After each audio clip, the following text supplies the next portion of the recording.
We bring in a friend who we've known for years and years and years. He's an author, relationship therapist, Dr. R.G. Alan Wilson. Some expert advice on how we can all talk to them. Joining us now is relationship expert Dr. R.G. Alan Wilson. She's the author of Courageous Conversations Connect. Good morning, R.G. Doctor, good morning. Thanks so much for joining us. Good morning, Janelle. It's good to be here. Thanks for having me. And as we mentioned, a lot of people just dealing with anxiety during all of this. What are your suggestions? Some of the things that we need to remember is that this is temporary. This is temporary inconvenience for long-term gain. And as long as we stay healthy, Janelle, then everything else is recoverable. Talk to your children about what's happening right now. What are the best ways to do that? There's some do's and don'ts, right? So you want to tell them that you're going to be here. We're going to be okay. Kids want to know that they're secure and they're safe. So predictability, structure, and consistency. You also want to let them know you have a plan. And even if you don't have a plan, tell them that you're working on one.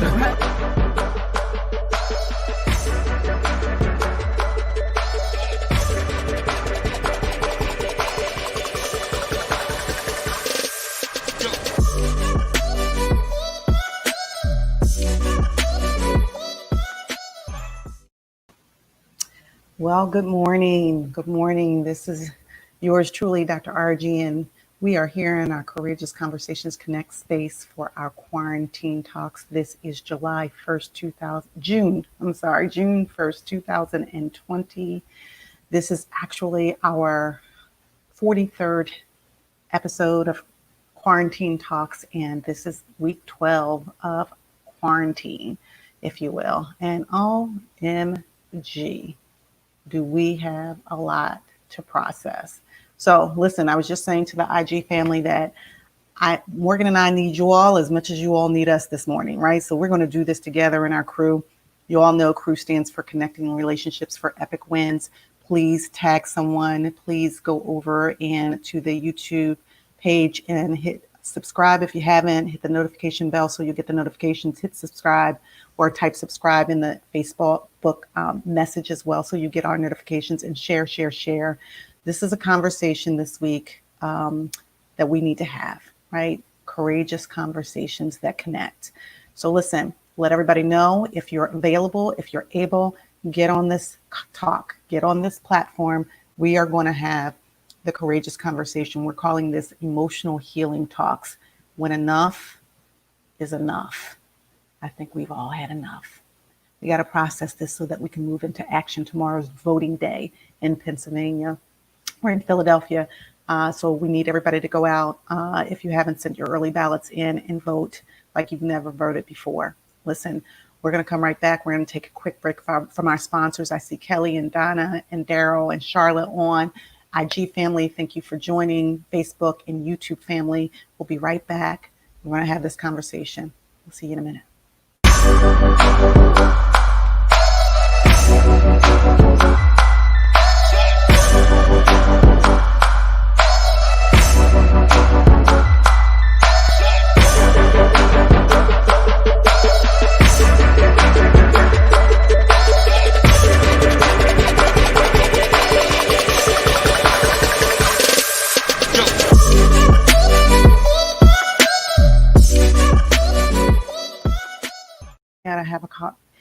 Hey, this is Dr. RG here. This is your Courageous Conversations Connect space where we're having quarantine talks, and specifically this week, all week, we're having what I'm calling emotional healing talks. Specifically today, our topic is when enough is enough. Really, we've had enough, guys. This is our crew. Let other people know, share, and give us our thumbs up and our hearts, if you will. Probably not too many people are smiling today, but there is still hope, and that's why we're having this platform. So that helps with our algorithms to let other people know that we're on this platform. And Daryl is on. Daryl says, there is much to discuss. I'm overwhelmed by the events of this weekend. Someone has to show me the connection between lawlessness and looting and the injustice of George Floyd. Gotcha. Tara's on as well. She says, me too, Daryl. Deborah's on. Charlotte's on. Great topic. She said, Charlotte says, the connection between lawlessness and looting. It's an interesting time that we're in, guys. Yeah, this is an interesting time. I feel like that this is a turning point and a tipping point. Next week, we're going to be talking about pressure points the whole week. But right now, this is a turning point and this is a tipping point where we have to reconcile the original sin. Remember last week we talked about breaking barriers and building bridges, and specifically, I believe I think it was Wednesday, we talked about institutional and structural barriers. We're dealing with that live and in color. Racism is alive and unwell. The institution is very interesting. There was, what is his name? I forgot it right now. I'll put it up here. Robert O'Brien. He is the National Security Advisor, and he said, I don't think that there's systemic racism in the U.S. Police Department. That's what he said a couple of days ago. And so we got a problem. Houston, we have a problem. Morgan and I sat and we watched the spaceship go into outer space. And we watched 45 and the VP and his wife stand there while they sent a spaceship into outer space. There's nothing wrong with science and, exploring. This is what we do. That said, on the ground, I wonder when those two astronauts, bless them, get to outer space and when they're able to see what's going on down here in this world, what they might see from that different view. I think we need a different view. And I think that this is a time for us to process our pain, right? Oh, Morgan said to ask you all, am I coming across fuzzy? Because on his screen it's fuzzy, on my screen it's not. So I'm not sure what that is, but you all let me know if I'm coming across fuzzy or not. So listen, this is the Courageous Conversations Connect space, and this is the quarantine talks. We're actually having emotional healing talks today. Tara said no. Tara Webb said no. Cool. Great. We're having our emotional healing talks where we are processing our pain, our anger, our rage, our grief, the fact that we do have systemic and institutionalized racism, and it's real, and we're seeing it being played out all day, every day. Daryl is asking the question, the difference between lawlessness, and looting.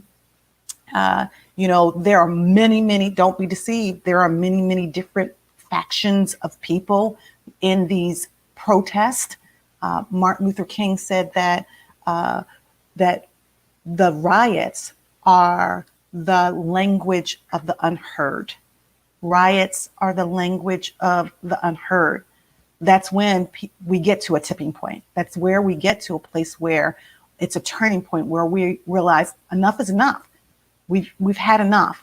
I talked last week on, I think it was NBC, about watching videos over and over again and the impact that it has on our mental health. We're going to talk about that as well, because we're actually traumatizing ourselves by watching it.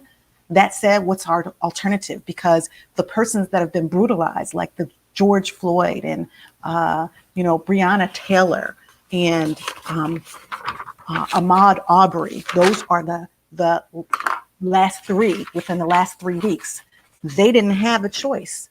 So we might not, maybe we shouldn't give ourselves a choice with regards to that, because we do have to move to action after we process. So listen, we're still going to do what we normally do, because I saw the mothers of Eric Gardner, the mother of Trayvon Martin this morning, and another mother on, and Eric Garner's mother talked about the eerie feeling. Right, saying that the IG video is out, but the audio is fine. So I'm going to come out and start over again, guys. Okay. The IG.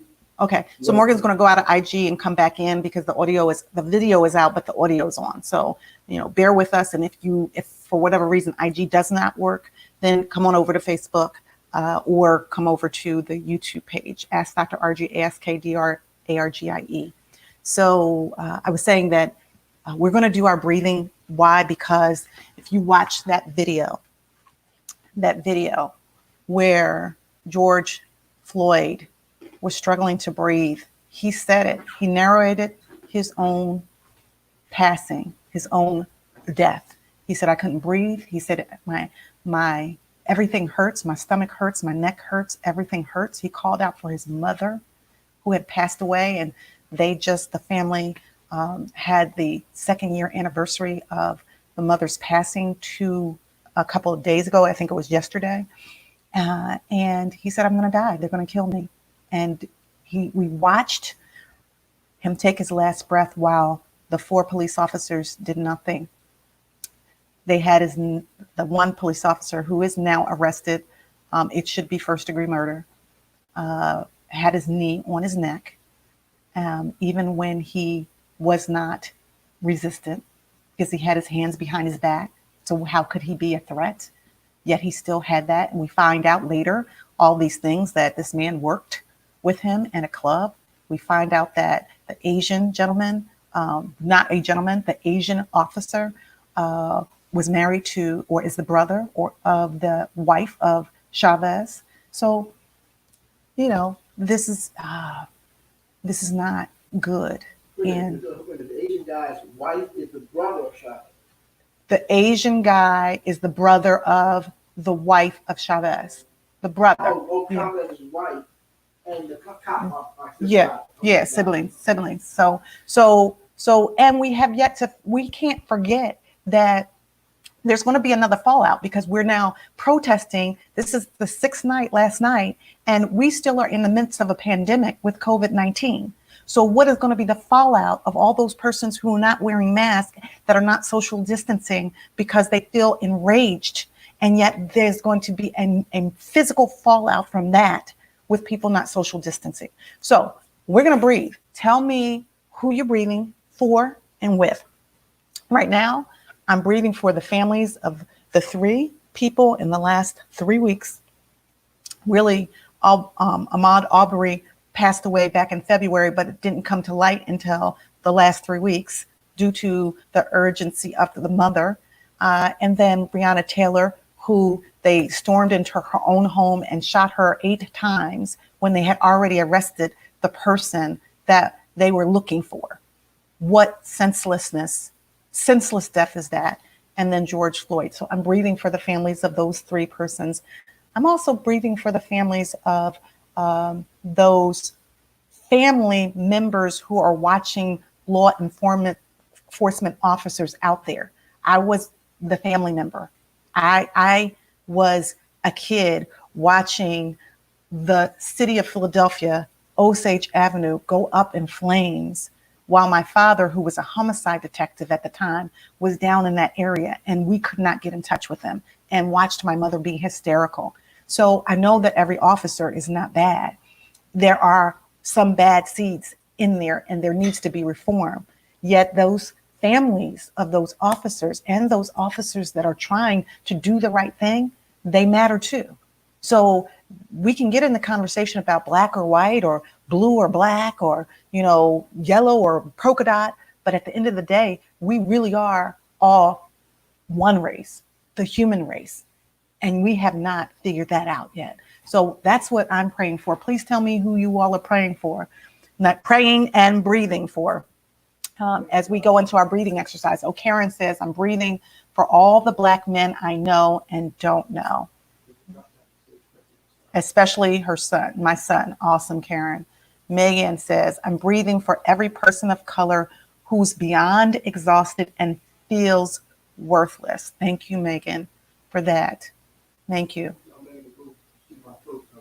Morgan had a post before I even woke up this morning when he was reflecting, and I said, when my heart hurts, his heart hurts, my heart hurts. Donna Matthews says, I'm breathing for the innocent people being hurt in the aftermath.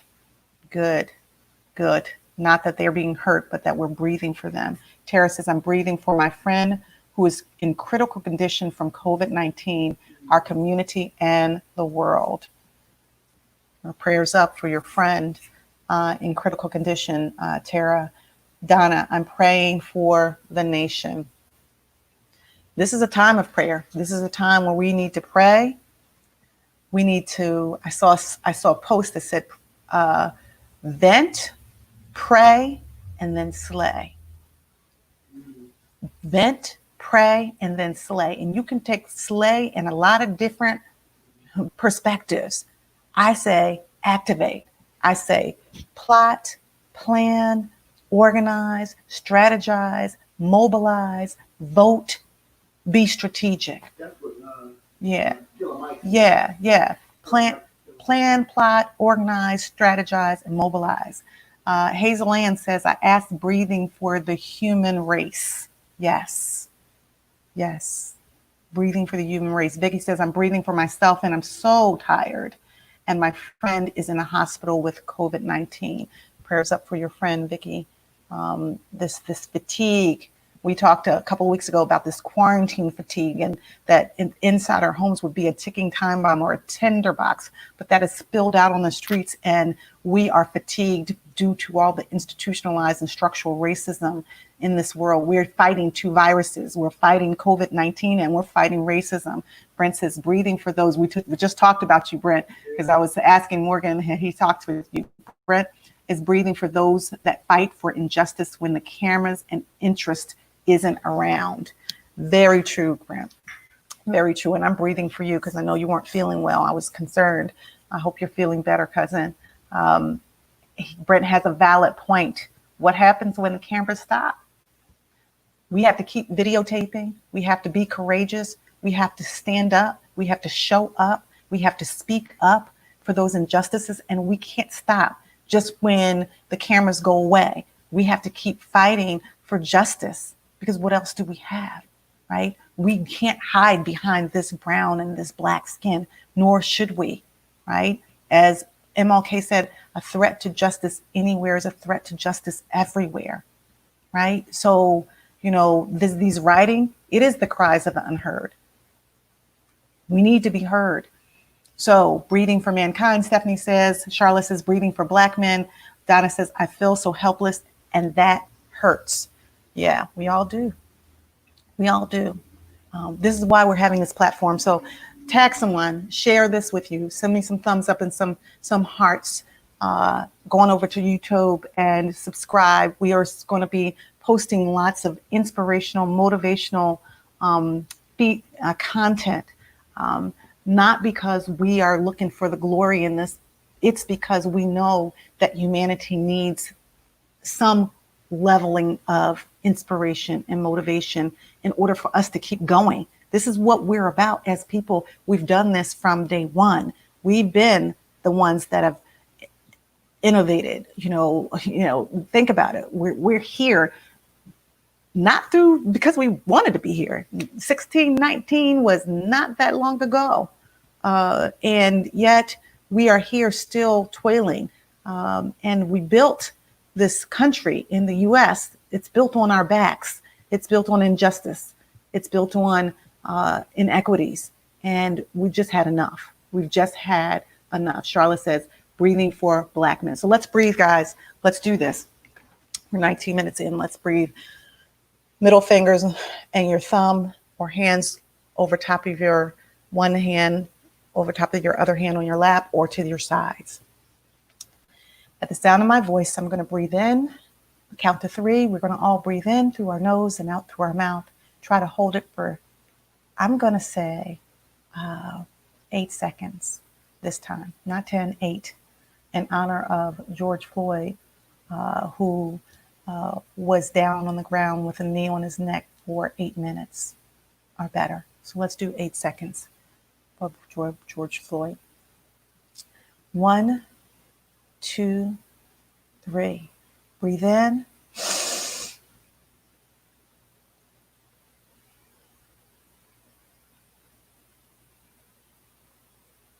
And out. Breathe in.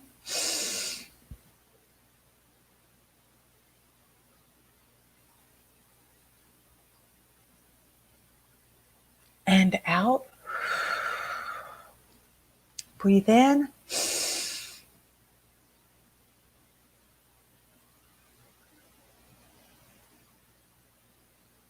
And out. Breathe in.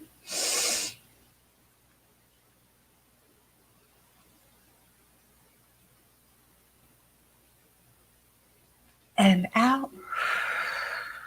Last time, make it count for everyone that we're breathing for, guys. Breathe in.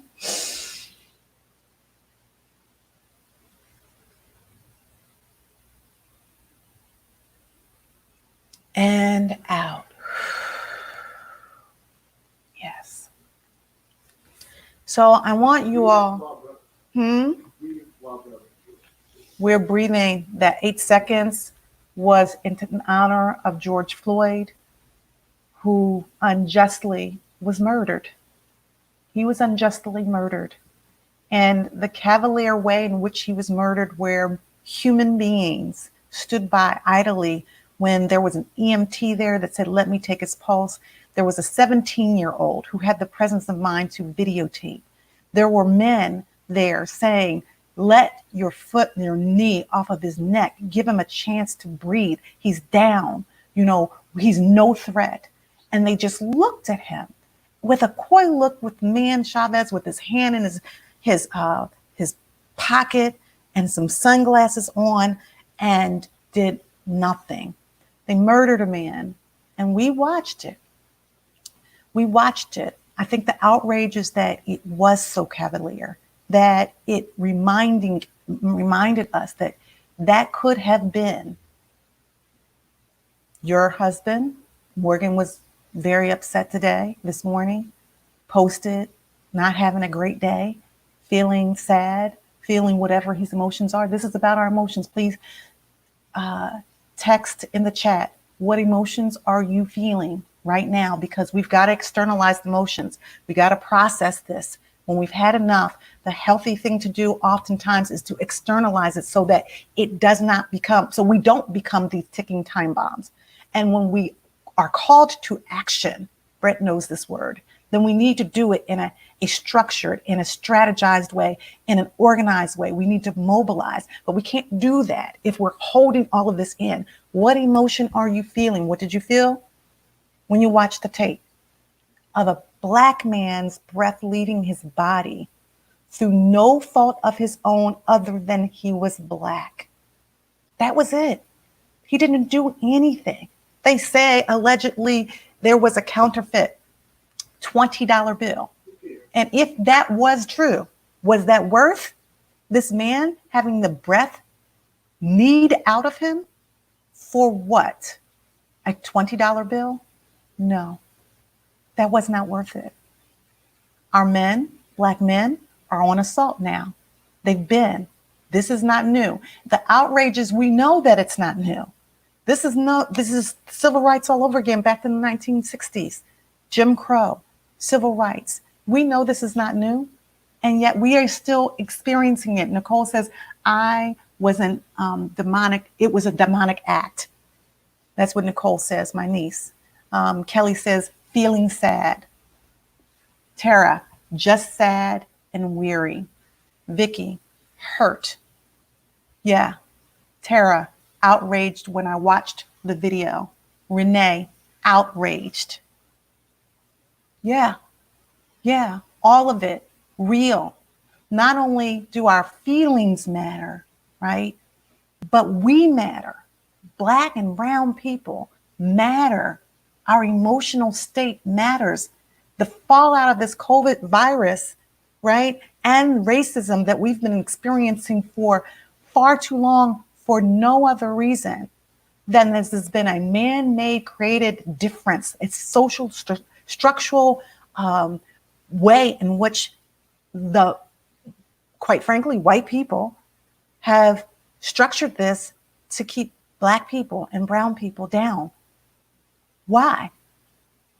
Capital. We came here not through any fault of our own. We were brought here. And then we built the country on our backs. Charlotte says anxiety and nervous for our community, angry that another Black man was killed for nothing.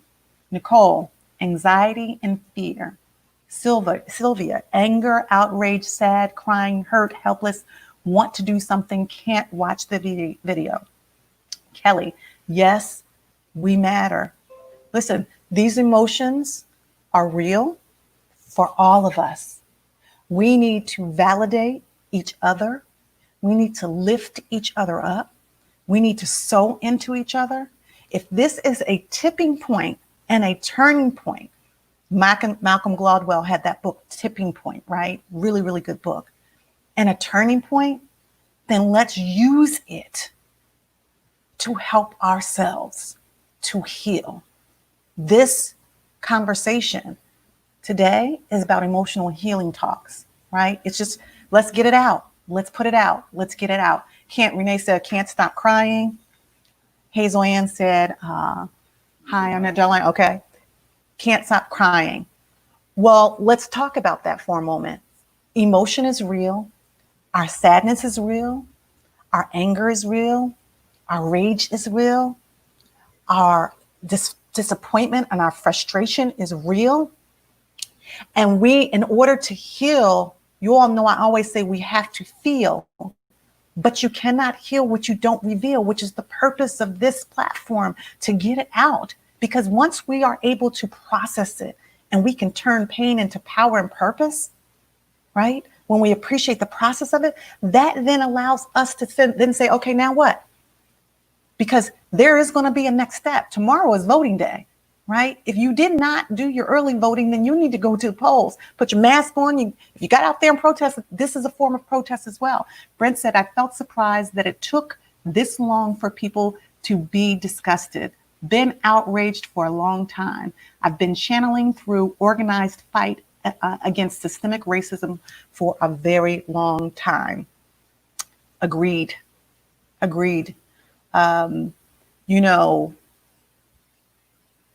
There was, I think it was James Baldwin, Brent, that said, to be a Negro in this country and to be relatively conscious is to be in a state of rage almost all the time. Think about that. That was James Baldwin. To be not totally conscious, but relatively conscious. To be a Negro and be relatively conscious means to be in a state of rage almost all the time. So now, what do we do with that rage, right? Because like Brent said, we got to channel it because it could destroy us from the inside out. There's a term that I coined when I was working with, we called it SAS, the Sexual Abuse Survivors Ministry. For 10 years, I was a servant leader at our church, and I coined a term called the secondary perpetrator. And really what it meant was that for many of us, we had been survivors of sexual abuse, right? So we called ourselves survivors, right? And in the process of healing, one of the things that we determined is that there was persons or a person or persons that had violated us that were the primary perpetrator. But if we didn't do our own healing, we would almost assuredly become secondary perpetrators, meaning that we would begin to erode from the inside out with the anger and the pain and the rage and the bitterness and the frustration. You got to channel it. This is what this platform is all about. Share, tag, watch, go on over to, text a friend, let them know this is a platform for us to process, because that's important as a family therapist, as a relationship therapist, as a person that's done this for 25 years. I understand the pain, but I also understand the process that gets us to power and purpose. Nicole said, vote, stay prayed up. Absolutely. Tomorrow is voting day. You didn't get your early. Nicole, yeah, Nicole Williams Black. Hey, Nicole, thank you for joining. We were worried. In fact, I reached out to you this morning, I think on Facebook, because I was worried about, your business downtown. I pray and I thank God that you and your family are safe. But you're right. We got to vote, and we got to stay prayed up, and we got to take care of each other, and we got to create platforms where we process with one another so that we can lift each other up. Time out for putting each other down. It's time out for all the hatred and the pain. And we need to galvanize, organize, mobilize, strategize. Other people are doing that. We need to do that. So, for example, there are other people out there that were some of the protests, they turned dark really quickly after dark. What does that say? In many cases, those were not the peaceful protesters that were trying to galvanize to make a statement that we've had enough. There were other people coming into the community that had a completely different agenda, and we saw them live in color. They were spray painting buildings and breaking into businesses. And then what happened was then other people followed suit, people who were disenfranchised and had had enough. But that wasn't, in many cases, the people that started out earlier in the day with these peaceful protests. So we got to learn, how do we take care of ourselves for another day? Megan says, I think rage is a choice. I was angry with Trayvon. I choose differently now how I heal from these continuous traumas. Okay. I hear you, Megan. I think that our emotions, I'm just giving a different spin on it. God has given us, whatever your religion is, and I'm not trying to project mine onto you. I believe that God has given us an array, a myriad of emotions. And it's not so much that we feel it, it's what we do with it, right? And so I am a proponent of feeling what you feel. In order to heal, you have to feel, and you cannot heal what you do not reveal. So if you feel rage, then I am a proponent of identify it, articulate it, acknowledge it, accept it, and then channel it, and channel it in a healthy way. If you don't do that, then sometimes you just stuff it, right? And you don't even realize that you've stuffed it until you have an explosion or an implosion. An explosion, everybody incurs the fallout of it, right? And there are casualties of that explosion. Implosion, other people incur that too, because that you become depressed and are not really healthy in order to be able to do what God has called you to do. So these emotions that we feel, let's acknowledge them, but then let's not use, you've heard the saying, hurt people hurt people. Let's not use our anger, our rage, our pain to cause more harm. Let's use it to, we say here at Faith Inc., are you helping to harm or healing the hurt? There are multiple ways to express your emotion, to process it in a healthy way, and then go out and do the work. I even say the therapeutic work, right? You know, if you can, you know, have a therapist or a spiritual advisor or a confidant. We've talked for the last 12 weeks about the things that we need to be doing before we got to this point, this tipping point or this turning point. And like Brett said, you know, he's surprised that, you know, we're just getting outraged. I think it's the preponderance of the evidence in the video that, you know, and now racism is not new. I think it was Will Smith that said this past weekend. It's just filmed. Think about that. Racism is not new. It's now being filmed. So years ago when they said the revolution will not be televised, well, this revolution is being televised. It's being televised on video for all of us to see. And now we can't hide from it. We need to do something. And it's about policy change. It's about structural change. It's about Black people and white people and yellow people. It's about all of us coming together to create change and being honest. Truth, trust, and transparency leads to transformational breakthroughs. But if you're saying that this just doesn't exist, that our eyes are lying to us, and that we don't see the structural inequities that many disenfranchised, discriminated against other people who are othered for multiple reasons in this country, if you all don't see that, then that's a problem in and of itself.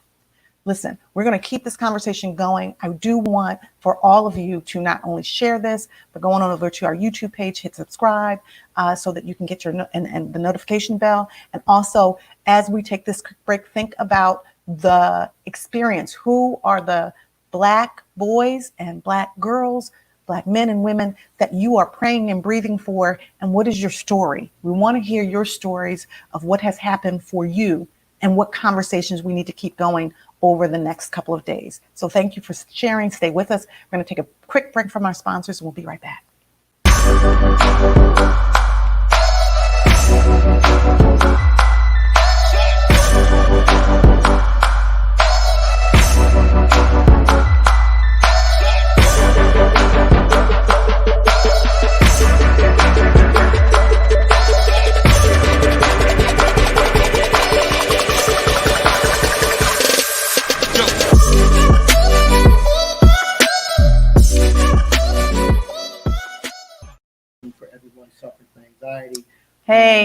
Hey, good morning again.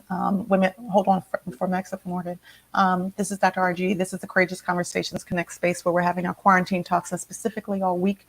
This week, we're having emotional and healing talks, if you will. And so we're just going to have this courageous conversation right now with our crew, Connecting Relationships for Equitable Win. So our IG family is on as well. What are they saying? Jean says she's breathing for everyone suffering from anxiety. Allison says breathing for store owners who lost. Let's see here.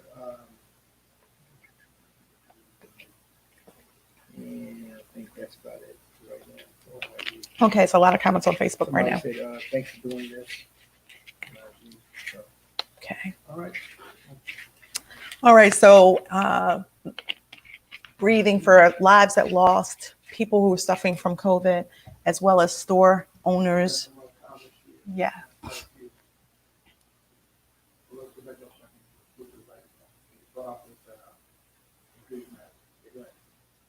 Okay, so Patrice says, my heart is grieved and spirit is exhausted in capital letters. Charlotte says, we have always been outraged, but since these are finally being, I think she's, yeah, let's finish out the sentence, Charlotte. Okay, Brent says, let me get some water. Hold on a second. I'm sorry, it's my allergies. I learned from a former Black Panther in Baltimore, in B-More, that releasing rage can be the one only true moment a Black man in America can feel free. We have to be disciplined enough to channel energy through organizing. Our justice system is very well prepared for angry Black folk. None of our American systems are prepared for intelligent Black organizers.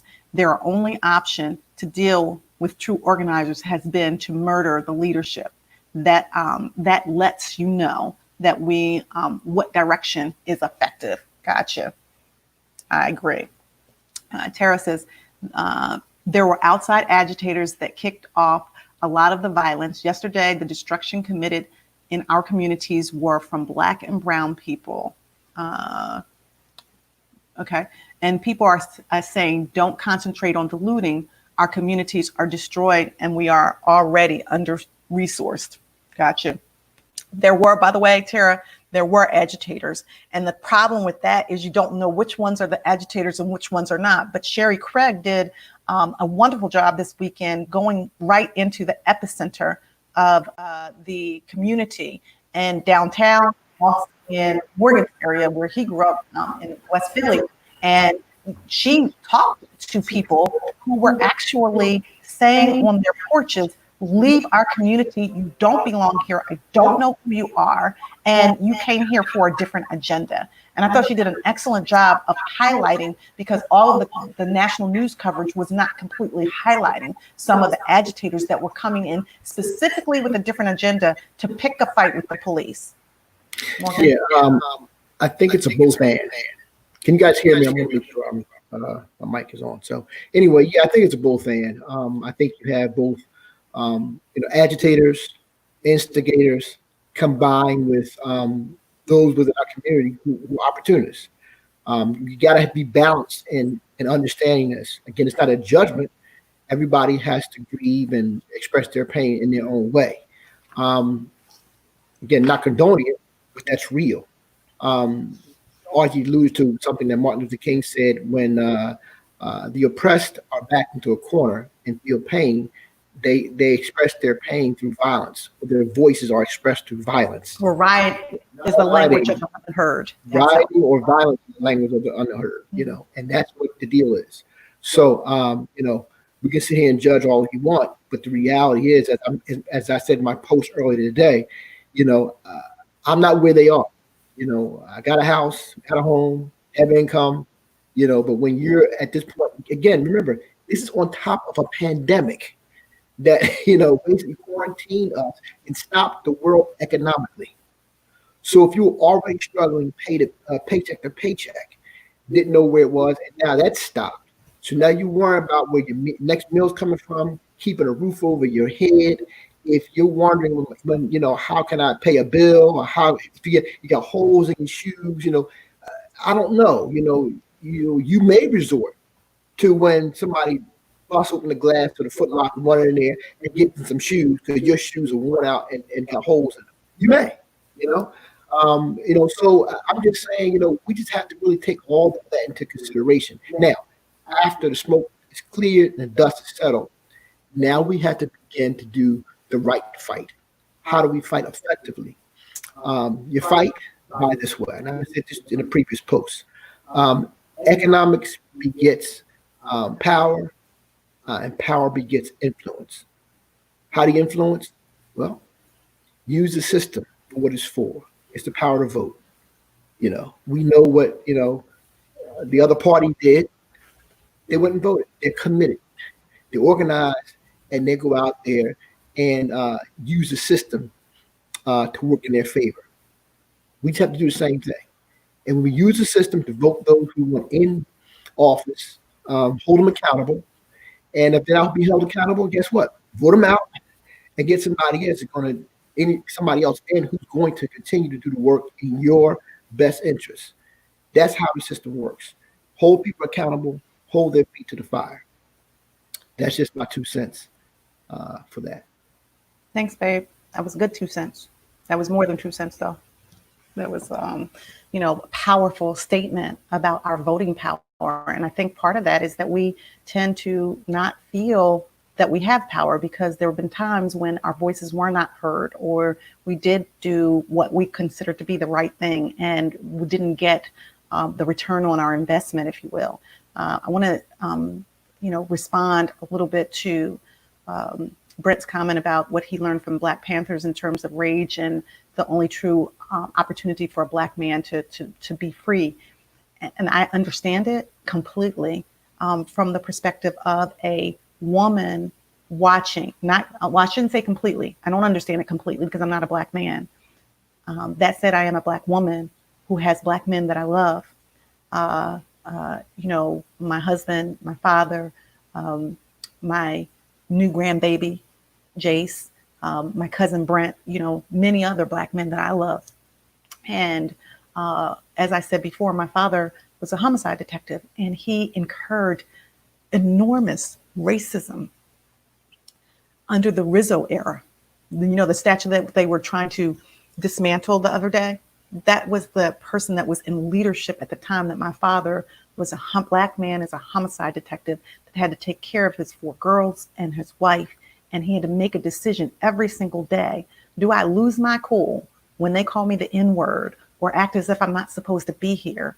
Or do I stuff my emotions and my rage and maintain a level of silence in order to do my job so that I can continue to come home, hopefully alive, and be able to support my family?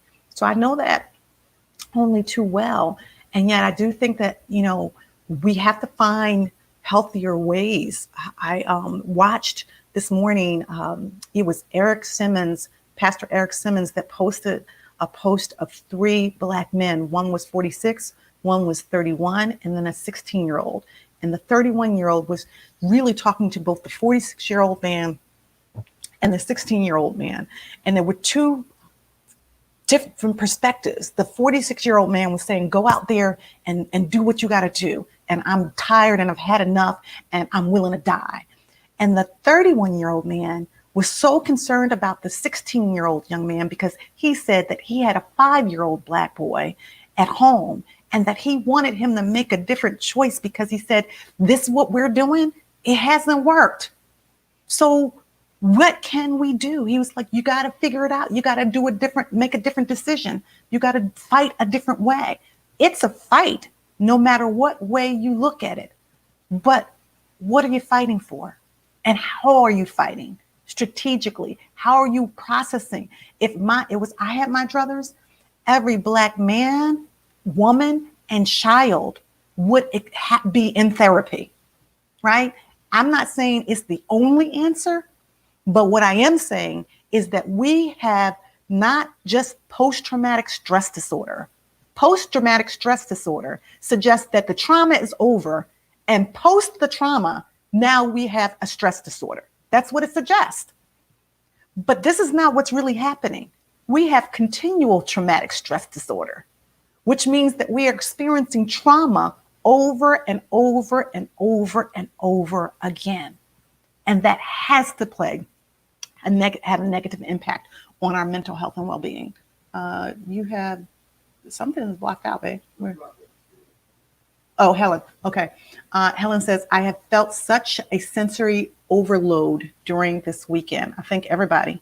Absolutely. And Megan says, this is why knowing our history is so important. We come from greatness, and I'll be damned if I let a white person make me feel less than ever. Gotcha, Megan. And you're right. We do come from greatness. We do need to know our history. And if we knew our history, we would understand that we can do anything. We are powerful beings that have galvanized. I mean, they're still trying to figure out how the Egyptians did the pyramids, yeah. How they created the pyramids, right? We come from greatness. And yet, the systemic and institutionalized racism that is in our country that happened when we were brought here through no urgence of ourselves. We're not immigrants, by the way. We're not immigrants. We didn't come here because we wanted to. We were brought here at the belly of ships through the Middle Passage to work and toil as slaves for 400 years, or almost 400 years. And still there is modern day slavery. So we have to organize with ourselves. Morgan, you came on. Yeah, again, in my post I said earlier, it's like you're backing an animal into a corner. Mm-hmm. When you back an animal or a person to a corner, one or two things you're going to do: fight or flight. And what I said was, if you're back to the corner, well, there really is no flight unless you're a bird. So the odds are, two ways. You got to either just lay down and just capitulate and just die, or you fight. You go out swinging. So that's my thing. I'm going out swinging. At least I got a shot. Yeah, I got a percentage of being successful and getting out of that corner. And that's where we find ourselves. We're just fed up. We're tired. We're hurt. We're battered. We're bruised. And we're tired of getting the beating. And when you have a tired folk, it's a problem. It's a problem. And people are going to exact retribution in some way. Again, we can either fight our way out of it physically or fight our way out of it from a legislative standpoint. And what I say is maybe we need both. You had, years ago, you had both juxtapositions. You had Malcolm's way and you had Martin's way. Malcolm was by any means necessary. Martin's way was, let's do a peaceful demonstration.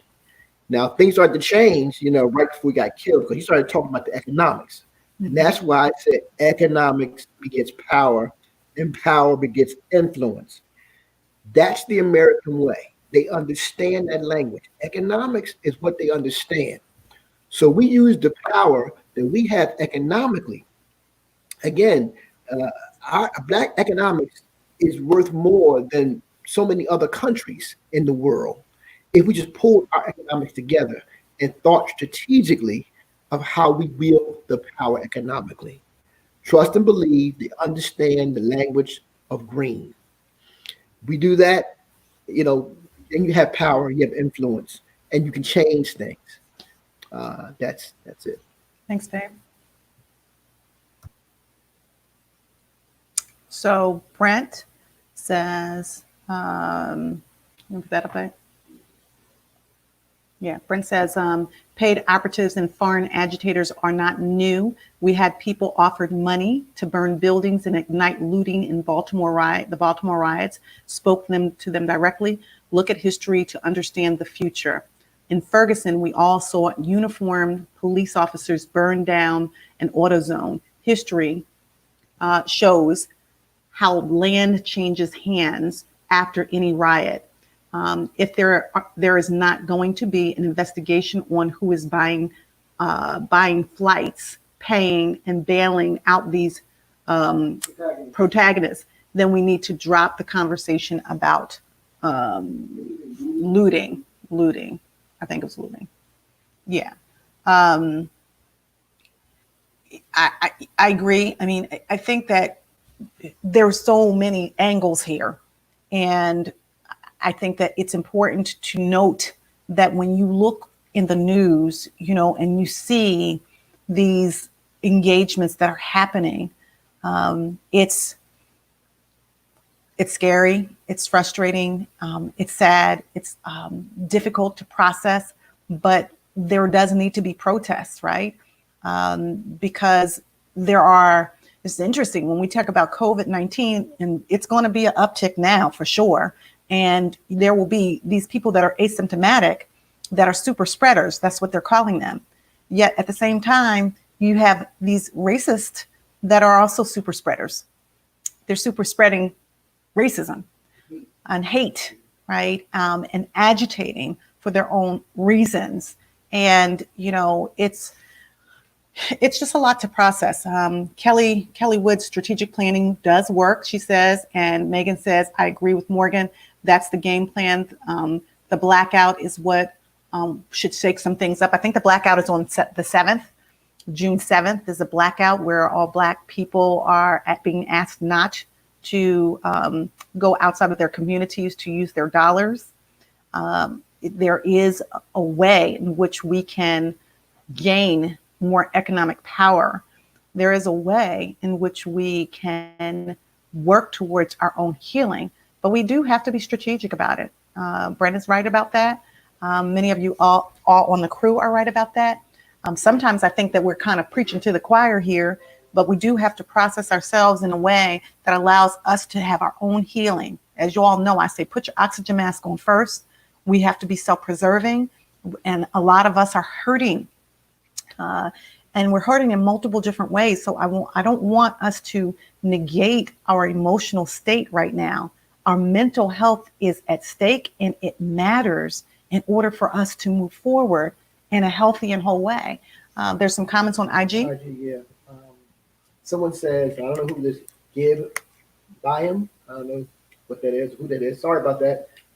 Tried to my head, not my heart. Sorry about that, Gib. Says, how do we heal when it's hard to have conversations with people who get offended as soon as you mention racism? I'm not sure if Gib Bayum is talking about white fragility. But that sounds like what she's talking about. You know, this whole concept of that there's not racism doesn't exist. You know, listen, I was listening to Tim, what's the guy's name? Charles Blow, Tim Wise, and Michael Eric Dyson on CNN this morning. And Tim Wise was basically saying, listen, white people need to step up and stop being hiding behind your fragility. If this white woman, Amy Cooper, that I talked about last week, who had a dog in a park in Central Park in New York, and merely this black man asked her, who was bird watching, to put a leash on her dog, which was the rule. She was then filmed saying, I'm going to tell them that a black man is threatening me, of which he was not, right? So that is weaponizing your voice to agitate the scenario, to bring the police there to harm someone else. So, you know, my niece Nicole posted something and said, this is not a chip on my shoulder, it's a foot on my neck. That was Malcolm X's statement years ago. That's true. Dave? Yeah, Allison, it was two, yeah, but what she said was all, she said, I am reading a book called White Fragility by Robin DiAngelo, forwarded by Michael Eric Dyson, helps to explain the mindset of why racism is so difficult to discuss. Yeah, White Fragility is a really, I think it's a good book. There's a culture conference that goes on, and I think they're doing it in this month. I think it's this week, possibly, with Ken Hardy. Those of you, we'll post it if you're interested in signing up for it. It's going to be virtual, but Tim Wise was there. Charles Blow has been there. Cornel West has been there. Angela Davis has been there speaking, and also Dr. Robin DiAngelo with White Fragility. It's real, right? So the concept of, like, you know, when you start talking what is the guy's name that I just mentioned? The Robert O'Brien, who said he didn't think that there was systemic racism in the U.S. Police Department. Or I don't understand that. Like, are you on Mars? You know, on another planet somewhere? You cannot be living in this yet to be United States and not understand that there's systemic racism going on within the law enforcement. The policies are structured to stack it against people of color and black men in particular, who are a threat. But when we talk about race, if there are white people who don't want to hear about it, or who feel like their very beings are being threatened, then that is the insidious problem and the root of it, right? Which is that we need to have these courageous conversations. We need to continue the dialogue with our white allies. We need people to step up and say, yeah, this system needs to be gutted because it's wrong and it's unjust, and it does not identify the tenets of really what the beginning stages of the U.S. was built upon with the, and then. Listen, yeah, so Helen has a statement, and she says she's indeed, we're trying to understand the looting. I saw the ShopRite cleaned out, no other market in the area. Where's your family going now? I understand what you're saying, Helen. It is tough to justify actions that on the surface seems not to help the cause. And I would say, as I mentioned earlier, if you're looting a Rite Aid, I don't know what you're getting. I don't know if you're getting beauty supplies, if you're getting first aid equipment, materials, if you're getting medicine, over-the-counter medications, or whatever case, or you maybe you're breaking in the drug portion and you're trying to loot for drugs and so forth. I'm not sure. But what I can say is that many of those who are looting may be looting out of desperation. Because, again, remember, it's not just what happened to George Floyd, it's the combination, the layered effect of the pandemic. So this is when you say preponderance of the evidence, it's all that has happened within the short amount of window. And Breonna Taylor. And Ahmaud Arbery. So it's all these things combined on top of And then also layer on the fact we have a presidential election against an extremely, at the very least, extremely controversial and toxic president. So this is what you About have. division, not unity. Who is about division and not unity? Well, see, and again, so you have all this layered on. So it's like a powder keg. And so people like the RG, had this great thing on Robin show a few months back. And she had the visual. The visual was perfect visual. You had 3 balloons. One was a huge balloon. One was not so large. One was a little smaller. And what the demonstration showed is that pressure burst pipes, you either implode or explode. That's what you do. Or the third option is some kind of way relieve the pressure valve, some kind of way. And people relieve it and express themselves on social media. People relieve it, in drugs and alcohol. People relieve it by having prayer, meditation.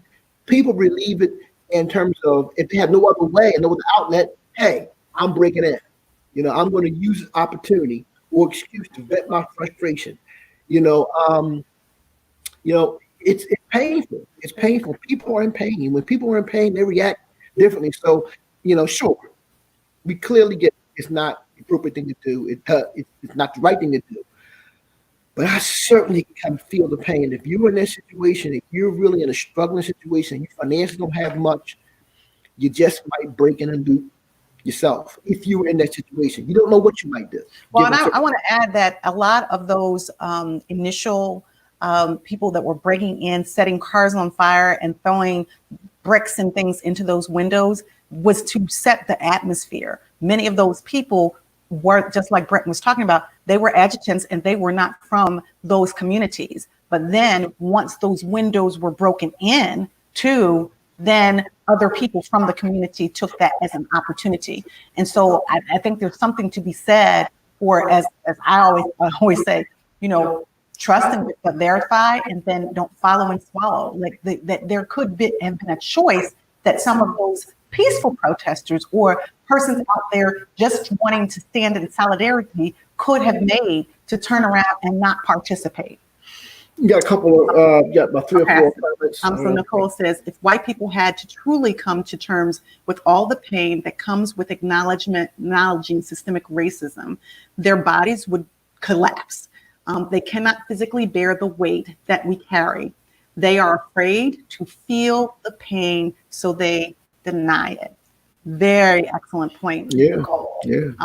That's a heavy weight for them to carry to fully acknowledge it, and so they choose not to. Well, let me tell you, remember that study that was done, I forget the lady's name, a white woman years ago, did the study with an all-white audience and asked them, would you want to trade places with a black person?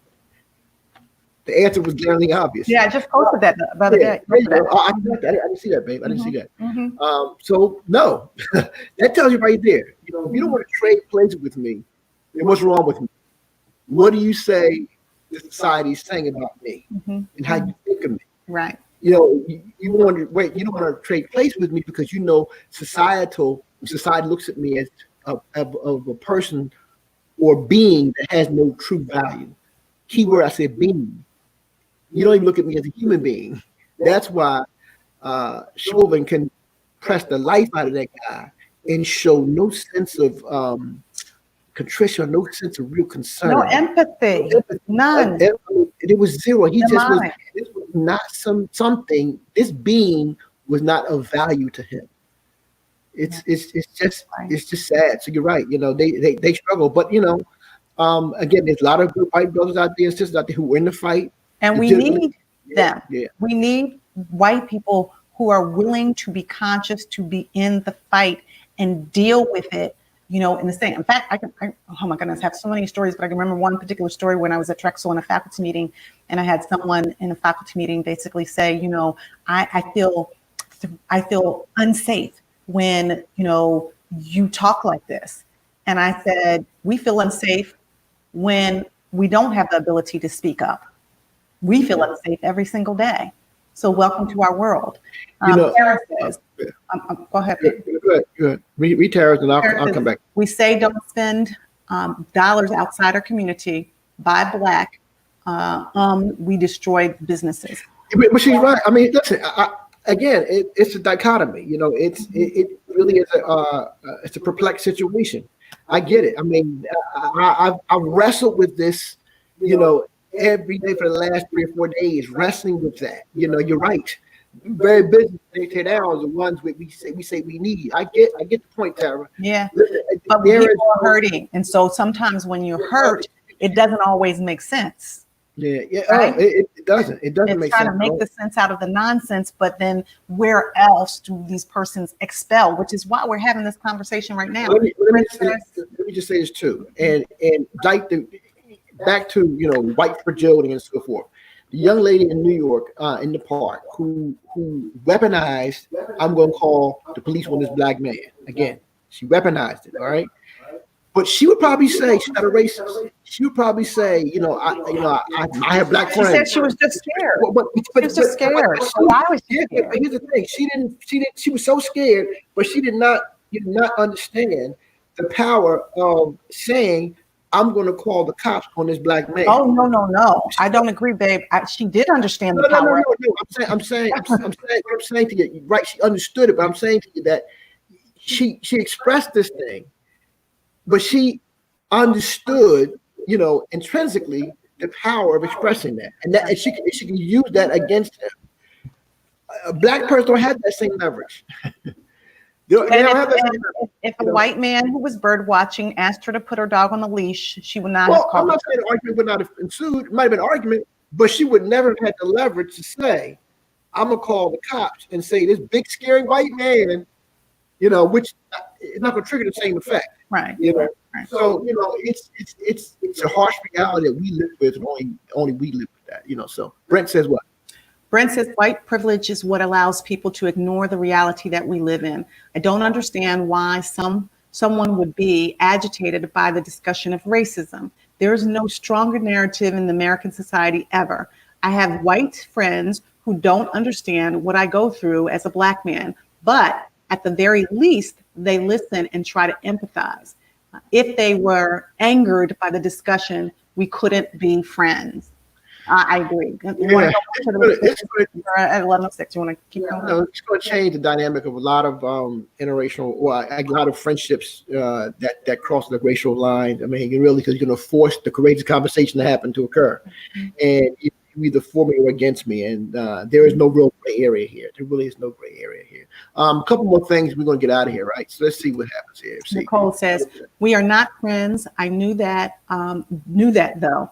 We would die, cousin, if that had to bear the weight we had to carry." Yeah. Okay.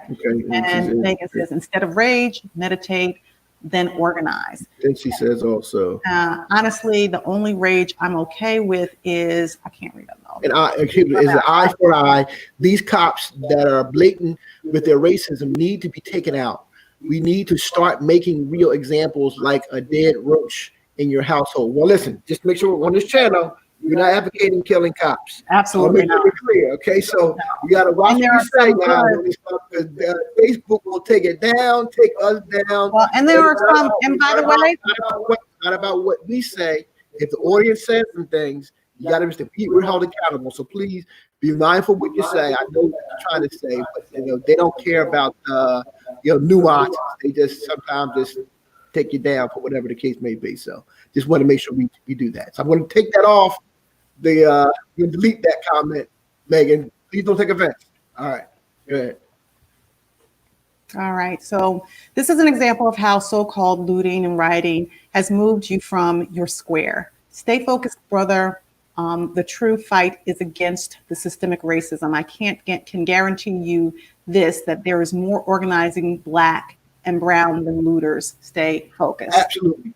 Okay. Totally agree. And Gwinnetta says, exasperated. This is such a distraction from what the real issue is. Demonstrating with purpose is a part of the process of presenting the issue and being heard. Looting and destruction is giving away the power once again, perpetrating the ignorance. Most of the areas and places destroyed supported the people and livelihoods of these communities. The real thugs, haters, and racists are relishing in what that has incited in our communities. Yeah.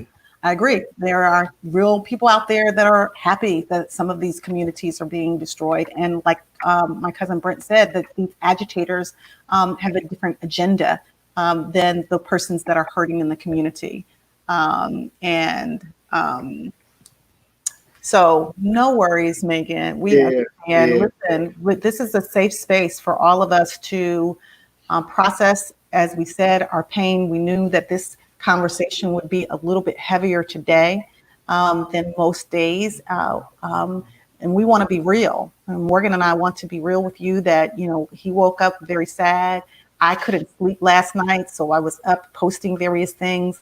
I do encourage each of you all to do some things for your own mental health and for the mental health and well-being of your loved ones. So here's a few things that I think that can be helpful.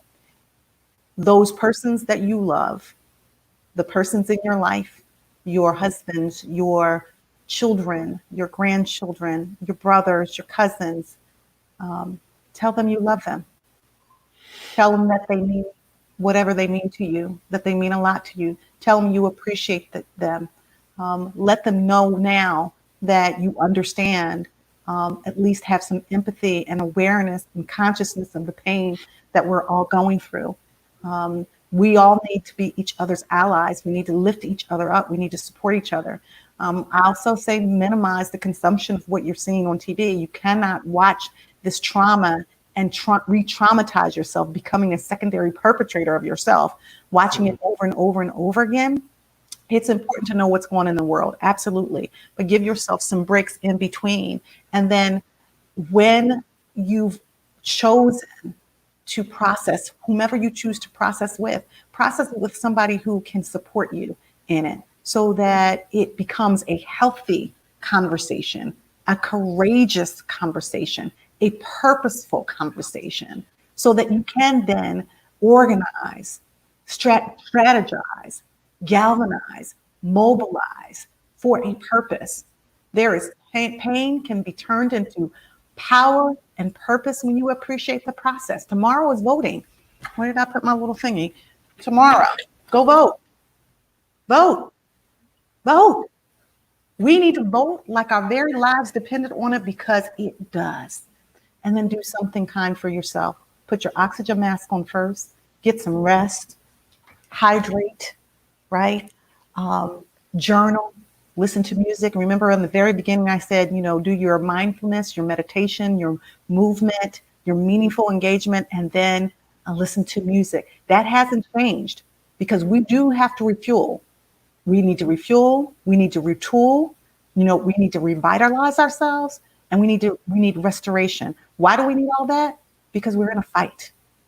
We're in a fight, and we need to be prepared to fight another day, whatever that looks like. And the hope is that looks like us fighting for justice all together, because we really are one race.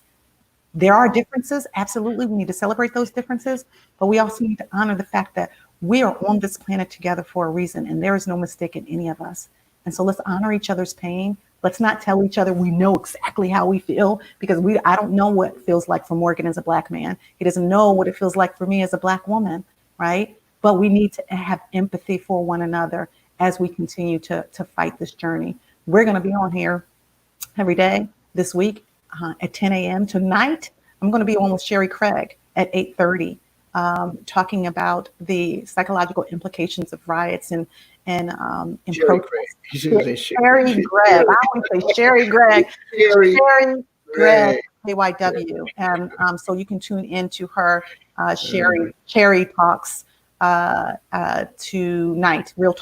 I think it's called Real Talk with Cherry, and it's on her Facebook page. And tomorrow night I'll be on with Charlie as well on his Facebook page on the Charlie Show, talking about trauma. We need to give Cherry some shout out. I mean, this girl has been the truth. She has been going live in the thick of things, not on the border. I mean, she's been walking up in the stuff and reporting live for KYW. She got major street cred. She ain't scared enough. She said something, I laughed at. She said, look, I ain't scared of nothing. Trust me, I'm from the hood, and I'm about 5'11". And if somebody attacks, I'm giving every inch of this 5'11" woman.